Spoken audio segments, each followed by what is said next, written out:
Salut, c'est Trado, content de vous retrouver pour la mise à jour de l'indice parisien. Alors du côté des nouvelles, pas grand-chose, c'est le pétrole qui a vraiment occupé le devant de la scène. Il y avait des espoirs aujourd'hui pour que les producteurs se mettent d'accord pour une réduction de la production, une réduction concertée, ce qui aurait donc soutenu le cours du pétrole, mais en fait déception, puisqu'on a juste décidé d'un gel, ce qui explique qu'une belle séance qui avait commencé avec plus 1%, eh bien, se termine quasiment à l'équilibre. Et je disais dans mon analyse de hier soir que je ne pensais pas que le rebond était terminé, mais qu'en attendant, je pensais que les baissiers profiteraient de ce flottement pour attaquer la Tenkan aujourd'hui. Donc à titre personnel, c'est ce que j'essaierai de trader, disais-je. Et alors quand on regarde ce qui s'est passé aujourd'hui, c'est intéressant parce qu'on voit bien, bon, la Tenkan a été attaquée, vous voyez, là, pile poil, on voit bien que c'est ça qui était en ligne de mire pour les baissiers, venir chercher la Tenkan. Alors ce qui est intéressant, c'est que, regardez, on termine, la chute intraday a commencé après le ralliement pile poil des 50% de Fibonacci. Ok, on sait très bien que ce sont des niveaux importants. Je disais hier que quand on terminait au-dessus des 38,2%, c'était entre deux niveaux. Généralement, on va chercher le niveau suivant. C'est ce qui a été fait au point près. Regardez, on est venu chercher les 4157, 56. Et puis derrière, on a manqué de courage. On a joué petit bras et les baissiers ont repris la main. Là donc, il est clair que tant que l'on ne termine pas au-dessus des 50%, on ne peut pas envisager, c'est la palissade, les 61,8%, mais on est un petit peu en sandwich là, puisque, normalement, on va chercher la M20 quand on clôture au-dessus de la M7.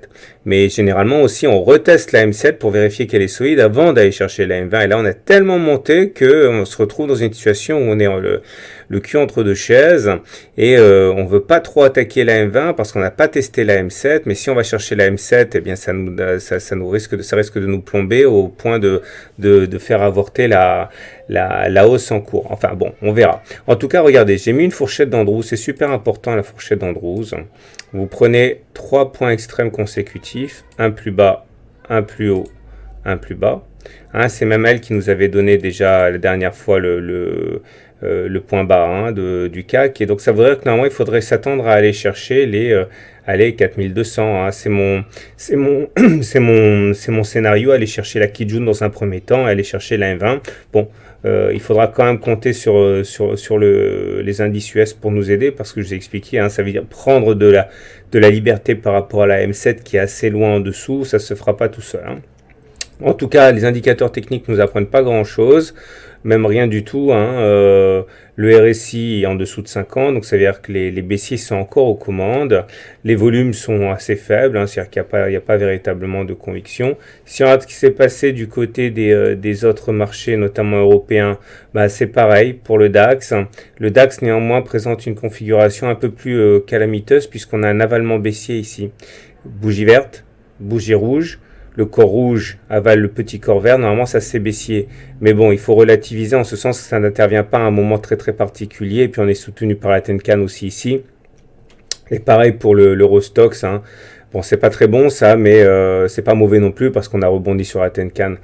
Alors tout va se jouer au niveau du SP500. Regardez, le SP500, c'est intéressant ce qu'il est en train de nous faire là. Donc lui, vous voyez, pareil, c'est la configuration classique. Quand on réintègre les Bollinger, on va chercher la M7. Quand on passe la M7, on va chercher la M20. Il est en train de batailler avec la M20 et la Kijun.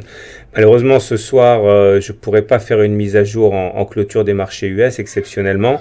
Ce qui veut dire qu'en gros, tout va dépendre de la manière dont on clôture là. Si on clôture au-dessus de la Kijun, au-dessus de la M20, c'est bon pour demain. Si on clôture en dessous de la Kijun, en dessous de la M20, c'est moins bon.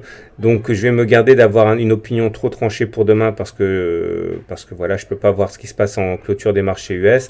Toujours est-il que vous avez compris qu'à court terme, moi j'envisage un ralliement de la médiane ici, mais dans un premier temps, j'envisage surtout le ralliement de la Kijun. Voilà ce que je pouvais dire pour la séance du jour. Je vous souhaite une bonne soirée, je vous souhaite de bons trades et je vous dis à demain pour la mise à jour.